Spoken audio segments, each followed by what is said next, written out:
Hello sir. చెప్పండి. Actually మీ business ఏంటి sir? మాది పబ్లికేషన్ డివిజన్ అండి. Okay. So we do publish books for academic as well as industries కూడా అనమాట. గత 20 సంవత్సరాలుగా పబ్లికేషన్ లో ఉండి ఫార్మా మెడ్ప్రెస్ అనే బ్రాండ్ మీద మేము అన్ని colleges, academic colleges, pharmacy college ఉంటుంది, మీరు చూసే ఉంటారు. మొత్తం అందరూ కూడా అన్ని స్టేట్స్ నుంచి ఫార్మసీ స్టూడెంట్స్ వస్తున్నారు. ఈ స్టూడెంట్స్ కి సంబంధించినటువంటి సిలబస్ ప్రకారంగా బుక్స్, రెఫరెన్స్ కి సంబంధించిన బుక్స్ అన్ని కూడా మేము పబ్లిష్ చేస్తాం, ప్రింట్ చేస్తాం. ఈ ప్రింట్ చేసే బుక్స్ అన్ని కూడా ఎట్లా ప్రింట్ చేస్తున్నారో మీరు అడగొచ్చు. సో ఎవరైతే ఫ్యాకల్టీ వీళ్ళకి టీచ్ చేస్తారో, మనకి ఫార్మసీ కౌన్సిల్ ఆఫ్ ఇండియా ఉంది, ఇది గవర్నింగ్ బాడీ అన్నమాట. మొత్తం ఫార్మసీ కాలేజెస్ అన్నిటిని కూడా ఈ పీసీఏ అనేది గవర్న్ చేస్తుంటుంది. సో వాళ్ళకి పర్మిషన్స్, కాలేజ్ పర్మిషన్స్ ఇవ్వడం కానీ, వివిధ ప్రదేశాల్లో కాలేజీలు పెట్టిన తర్వాత వాళ్ళకి సిలబస్ ప్రకారంగా బుక్స్, తర్వాత ఇన్ఫ్రాస్ట్రక్చర్ అన్ని ఉన్నాయి లేదని పీసీఏ చేస్తారు. అందులో భాగంగా మేజర్ గా బుక్స్ అనేది చాలా ప్రాధాన్యతమైన అంశం. సో వీటిని మేము గత 20 సంవత్సరాలుగా పబ్లిష్ చేస్తూ మార్కెట్ లో మాకు ఒక బ్రాండ్ ఇమేజ్ అని ఉంది, ఫార్మా మెడ్ప్రెస్. మీరు చూసే ఉంటారు ఫార్మా మెడ్ప్రెస్. సో మేము హైదరాబాద్ నుంచి ఆపరేట్ చేస్తున్నాం. మాకు రెసిడెన్స్ రిప్రజెంటేటివ్స్ ఉంటారు. సో అన్ని స్టేట్స్ లో కూడా అనమాట. ఆ రెసిడెన్స్ రిప్రజెంటేటివ్ ద్వారా హైదరాబాద్ హెడ్ ఆఫీస్ నుంచి స్టాక్ మెయింటైన్ చేస్తూ కాలేజెస్ లోకి వెళ్ళి అవేర్నెస్ కలుగు చేస్తాం. వాట్ ఆర్ ది బుక్స్, ఎందుకంటే మా బుక్స్ అన్ని కూడా చాలా స్టాండర్డ్ ఉన్నవి. సో మార్కెట్ లో ఇంకా చాలా బుక్స్ అంటే పబ్లిష్ అయినవి కూడా ఉంటాయి. సో వాటి గురించి కాకుండా మా పబ్లికేషన్ కొనే ప్రత్యేకత ఏంటంటే కూడా మేము పబ్లిష్ చేసేటప్పుడే ఆథర్స్ ని మేము చాలా కేర్ఫుల్ గా చూస్ చేసుకుంటాం. So that is the sense. ఇప్పుడు ఒక పర్టికులర్ సబ్జెక్ట్ ఫార్మకాలజీ అని ఉంది, లేదా ఫార్మస్యూటిక్స్ అని ఉంది, ఇవన్నీ pharmacy కరిక్యులంలో subjects.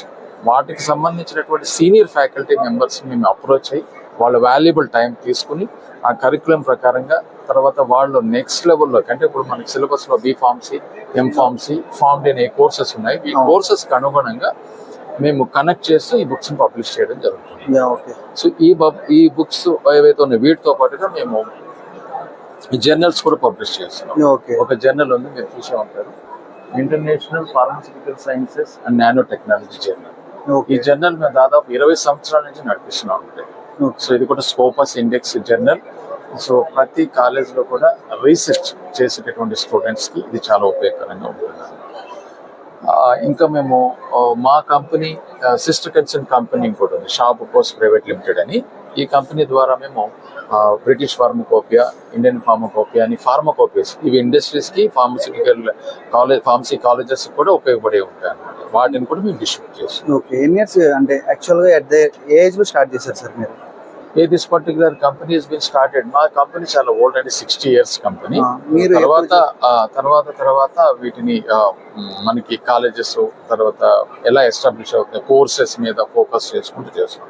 Not only pharmacy, engineering, agriculture, management, అన్ని రకాల బుక్స్ కూడా మేము పబ్లిష్ చేస్తాం. ఓకే. ఇప్పుడు మీరు చెప్పారు అంటే ఆథర్ సెలెక్షన్ కూడా చాలా ఇంపార్టెంట్. సో దాన్ని మీరు ఎలా సెలెక్ట్ చేస్తారు? అంటే సీనియారిటీ ఓకే, వాళ్ళ నాలెడ్జ్ అనేది మీకు ఎలా ఐడియా ఉంది? సో ఇక్కడ బేసిక్ గా ఫండమెంటల్ థింగ్ ఏంటంటే సార్, ఇప్పుడు మనం ఒక బుక్ ని పబ్లిష్ చేస్తున్నామంటే ఆ బుక్ లో ఉన్నటువంటి కంటెంట్ స్టూడెంట్ కి అర్థమయ్యే రీతిలో ఉండాలి. At the same time information కూడా లేటెస్ట్ ఇన్ఫర్మేషన్, సో అప్డేటెడ్ ఉండాలి. ఇప్పుడు ఫార్మా రంగంలో ఎన్నో మార్పులు వస్తున్నాయి, మీకు తెలియదు కదా. డైనమిక్ సబ్జెక్ట్, ఈ సబ్జెక్ట్ కి అనుగుణంగా ఆథర్స్, ఎవరైతే authors are nothing but professors. So వాళ్ళు ఏదైతే రీసెర్చ్ చేసి స్టూడెంట్స్ కి చెప్పాలనుకుంటున్నారో ఆ మ్యాటర్ ని మనము ఒక బుక్ లో మనం పబ్లిష్ చేయడం జరుగుతుంది అనమాట. సో దిస్ పర్టికులర్ బుక్ ఆ స్టూడెంట్స్ చదువుకోవడం ద్వారా వాళ్ళ నాలెడ్జ్ గెయిన్ అవుతుంది, వాళ్ళ సమాజానికి రేపు ఉపయోగపడతారు. అలాగే దీనికి సంబంధించి లైసెన్స్లు ఏమేమి ఉండాలి? లైక్ ఏంటంటే ఈ పబ్లిషింగ్ అనే దానికి ఒకటే ఉంటుందండి, ISBN, international standard book number ఉంటుంది. ఇది మేము ఆల్రెడీ మనకి సెంట్రల్ గవర్నమెంట్ నుంచి మాకు ఒక అప్రోచ్ ఉంటుంది. ఆ అప్రోచ్ ప్రకారంగా మేము ప్లగరిజం అది లేకుండా చాలా, అంటే ఇప్పుడు మనం ఒక బుక్ పబ్లిష్ చేయాలంటే ఎన్నో పారామీటర్స్ చేయాల్సి, వాటన్నిటిని దాటుకున్న తర్వాత మనం మార్కెట్ లో రిలీజ్ చేయడం. Okay. Thank you sir. Thank you.